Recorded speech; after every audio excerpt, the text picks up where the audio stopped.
I'd say this is a pretty cool campsite, right? You're hanging out in the back of the truck, looking straight out the back. Temperature's kind of cool, it's in the 30s. I'm fixing to warm up, fixing to make some coffee, getting all my trash together now, packing up the rig. This morning I'm gonna cook a one-pot meal with some eggs, some sausage, some mixed peppers, some onions. But first I gotta get started with some coffee. Now, whenever I'm out on the trail, the one thing that I use is this percolator right here.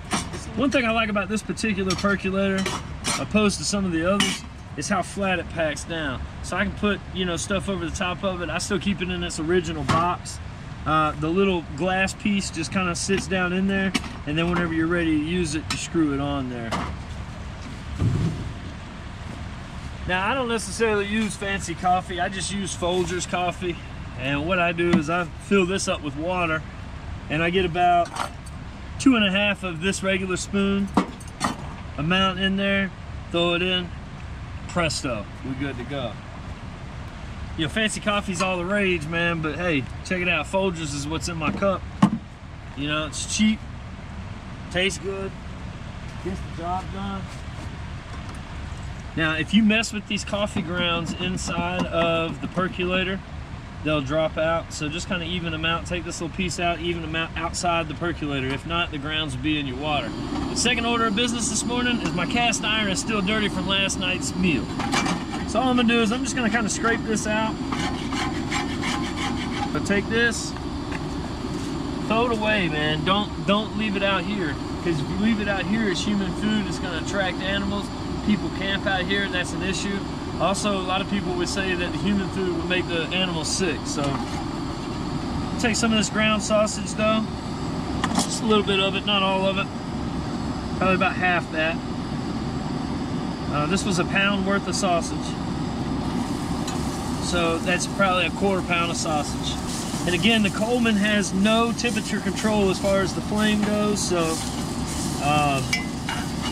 it is what it is. You just have to take precautions of that. I would recommend getting a different stove though. Although, you know, for $40, I've had this Coleman stove for a long time, and you really can't beat it for the price. So just know that you won't have as good a flame control, that's all. Just kind of set it over there and let it brown up. So while that's browning up, you want to go ahead and get your potato ready. I brought one potato with me on this trip. It was for steak and potatoes last night and for breakfast this morning. So what I'm gonna do is just kind of dice this potato up a little bit. You can buy the Southwest blend potatoes or the steak and potatoes or onions or whatever you want to do, and it'll work just as fine.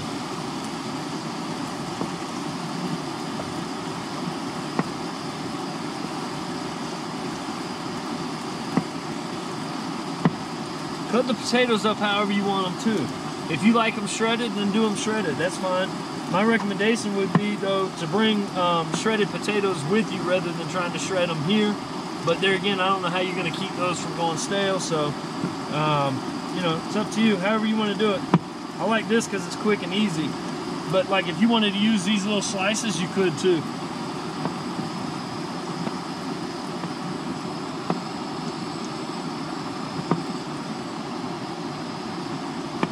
All right, so I got my potatoes diced up.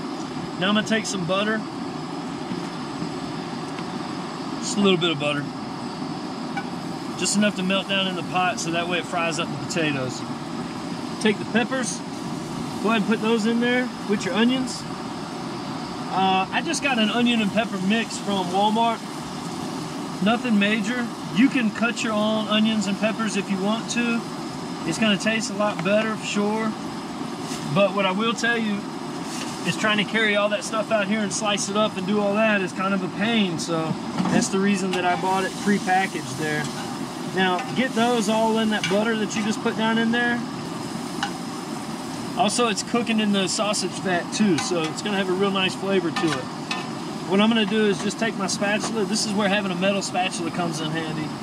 I'm gonna take my spatula here and just kind of break them up a little bit even more. Make them a little bit smaller than what they already were out that little package that I got them out. You can cut them up to however what size that you want them. I like mine a little bit smaller though.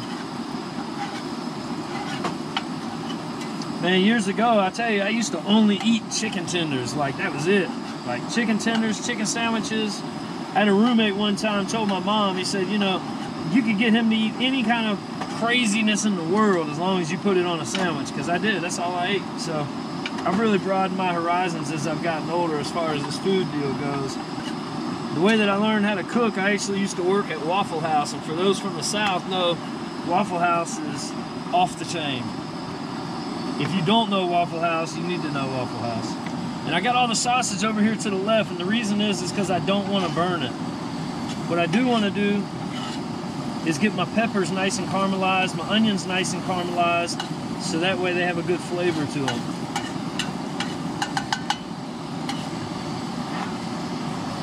So that's why I've got the pot kind of sitting off the eye just a little bit. This is what we're looking like so far. So as you can see, I got the sausage and my peppers and onions and all over here, and the reason is because I don't want them getting so much heat.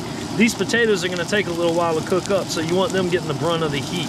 That's why the pot's off-centered there. Get them nice and evenly coated with that oil. I really like cast iron, man. Cast iron is just a real versatile you know, material. It holds heat really good. It evenly heats up really good. It doesn't have any hot spots. You can beat it, you can bang it, you can do all kinds of stuff and not worry about breaking it, you know, bending it or anything like that. So I really like it. And then whenever I'm done, in order to clean it off, I just throw some cold water on there and roll with it. I use it at home too. The other reason I like it is because it doesn't have any of that non-stick stuff on there. Inevitably, that non-stick stuff's made out of chemicals that are harmful for us most of the time. And, you know, once you start agitating it, heating it up, different things like that, it releases those chemicals into your food. So I'm sure there's other stuff out there that can kill us too, but it's kind of one of those deals that if I could avoid it, then I'd like to, you know? All right, so go ahead and stir up everything. My potatoes are looking nice and kind of crispy around the edges. I can still feel the texture is pretty hard though. The idea is you want these things to soften up for you and just kind of let it sit there and cook. And this is gonna finish cooking up that sausage as well. Man, that's looking good, boy. You may ask yourself, when's the coffee done? I don't know.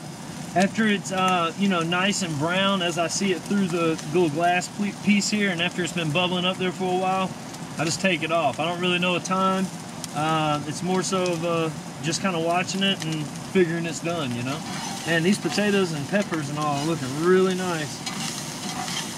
Make sure that you stir it up a pretty good bit. You don't want to burn this stuff. Now, for seasoning, what I like is a little bit of Slappy Mama. I just like to sprinkle this on. Usually I just sprinkle it on the potatoes, but I'm gonna sprinkle it over the whole thing. Be careful with this, because not only is it a little bit spicy, but it's also a little bit salty. So if you don't like salt, which I'm not a big fan of salt, I'm more of a fan of pepper. If you don't like salt, you gotta be careful with that stuff. So just keep that in mind. All right, so now the potatoes are done. The sausage is done. Now comes the fun part, the egg. So this is gonna have 2 eggs in it. You can put 3 eggs, but I used my 3rd egg yesterday. A little bit of shell, that's all right. Not gonna hurt nobody. We'll go ahead and get it out.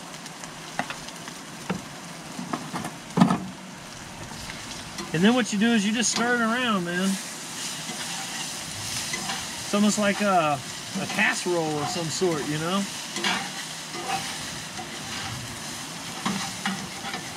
Key thing about these cast irons too, whenever you're cooking eggs, is oil and heat. If you don't have enough oil or heat, then the egg's gonna stick to the bottom. So always make sure that your cast iron's hot enough before you stick your egg into it.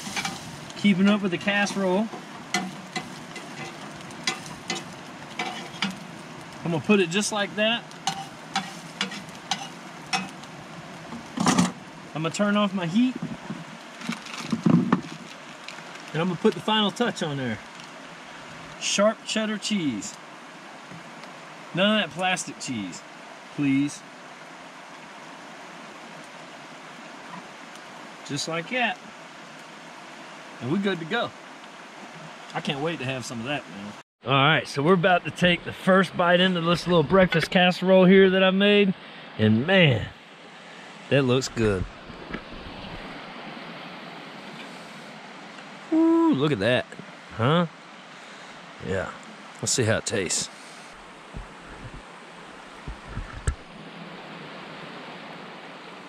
Mmm.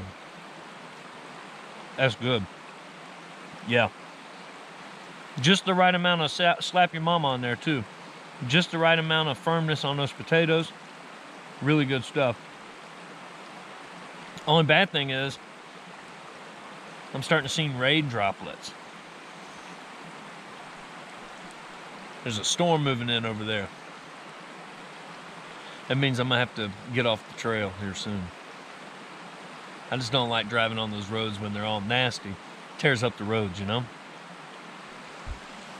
Well, that's it, guys, for this episode of Camp Cooking. I hope that you enjoyed it. My main focus for the Camp Cooking series is to show you guys that you can eat good out on the trail, and it can be convenient with only one pot needed, you know? I focus a lot on these cast iron skillets because that's what I have, that's what I use, that's what I love. But realistically, there's all kinds of different ways that you can cook good out on the trail. The main thing is just get out there and go do it, right?